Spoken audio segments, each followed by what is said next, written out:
Be Joyful Church.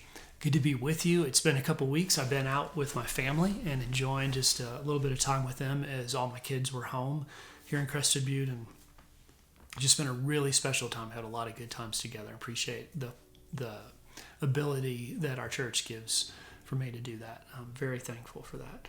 Hey, we're in 1 Peter, and we're in a really cool section, this one verse in 13, where Peter has set us up with these action words that are about our intellect and being prepared to follow Christ well. He says, prepare your minds for action. And then he says, be sober-minded. So do these intellectual exercises.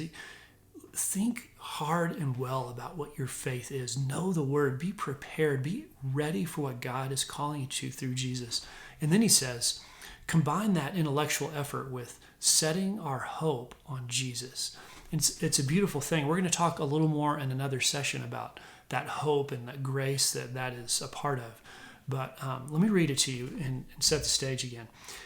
Therefore, preparing your minds for action and being sober-minded, set your hope fully on the grace that will be brought to you at the revelation of Jesus Christ. So there's a preparedness. There's like a getting ready. It says, prepare your minds. And then he says, be sober-minded. So in the present, be clear-minded, thinking clearly as your body and your mind is set to follow Jesus. And then he says, hope in him. Set your hope fully on him. So I don't have to tell you all that we need hope. Right now, man, if there's anything that is needed, a sense of grounded hope is so important. And it's not, the contrast there is it's not hope like crossing my fingers, like I really hope this happens. This is hope that has to be, that we need, the hope we need is something that's founded on something we know will come true. And that is a hope that's based on the promises of Jesus. And like I said, we'll talk about that again, but